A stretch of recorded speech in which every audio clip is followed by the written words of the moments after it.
Gracias por estar en este bloque de conclusiones de la sección Contraste en Observatorio. Estamos hablando de la relación México-Estados Unidos. Decíamos, ¿qué queremos con Estados Unidos? Y yo lo plantearía de esta manera. ¿De qué manera deberíamos de discutir nuestra agenda internacional y en particular nuestra relación con Estados Unidos? Tengo la impresión de que en el debate político, en las campañas, no necesariamente la agenda internacional ocupa el espacio que debería, es decir, incluso es un asunto que estamos relegando como uno de los temas de la democracia mexicana. Uy, totalmente de acuerdo. Creo que esta comunidad siempre nos quejamos de algunas cosas muy claras. Por ejemplo, que no haya visibilidad pública en los temas de asuntos internacionales, y Leonardo ayuda mucho con su programa a resolver ese defecto. Pero también hay un tema, por ejemplo, presupuestal. La Cancillería mexicana no tiene los recursos que necesita para tener, por ejemplo, la red de embajadas y consulados en el mundo que requeriría una estrategia de política exterior suficientemente ambiciosa y que, por ejemplo, pueda competir con la brasileña en ciertos asuntos como una candidatura para la OMC.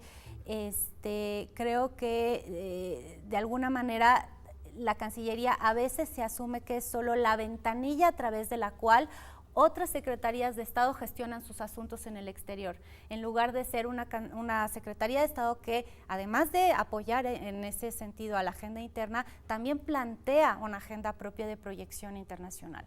Entonces, el diagnóstico con el que arrancaste es acertado. Todavía hay mucho que tendríamos que mejorar para diseñar una política exterior más eficaz.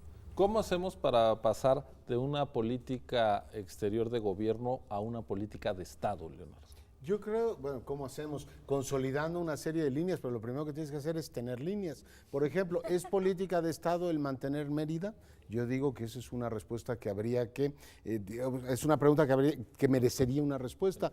El tema de volver a lo económico, se lo preguntaba el otro día a Rafael Fernández de Castro y me decía, yo no creo que esto sea volver a SPAN, pero a mí en la vuelta a lo económico, el consejo de alto nivel me recordaba mucho a SPAN, ¿no? En el 2005, cuando firmamos esta Asociación para la Seguridad y la Prosperidad de América del Norte, involucrar al sector privado, le veía el aroma precisamente de ASPAN.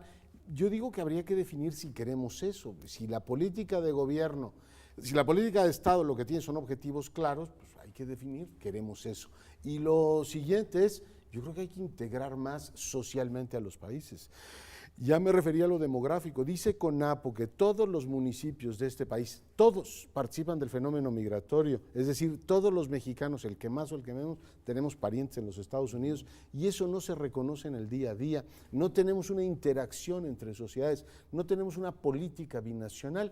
Yo me imagino, como sucede en muchos países del mundo, que los sindicatos de México deberían tener sus contrapartes norteamericanas y hablar con ellos de los temas que ocurren en los dos países, lo mismo que sucedía o sucede con la comunidad académica de la que hablábamos hace un ratito. Yo creo que nos hace falta una política, así en términos muy amplios, a escala binacional, que los progresistas de México vayan a hablar con los progresistas de los Estados Unidos y que digan, oye, ¿tú cómo ves el tema del cambio climático? Pues empieza a tejer, digamos, se empieza a crear una vertebración entre los dos países, se empiezan a reconocer las cercanías, vamos superando los estereotipos y vemos que en el fondo, pues un señor que se llama Antonio Villarraigosa, pues resulta que es un señor importantísimo en los Estados Unidos y muchos de ellos pueden en algún momento, que es el pavor que tenía Huntington, que llegara a los grandes puestos de decisión. Y ahora un señor que se apellida Domínguez, resulta que es un señor importantísimo en Washington. Pues hay que acostumbrarnos a que eso es una realidad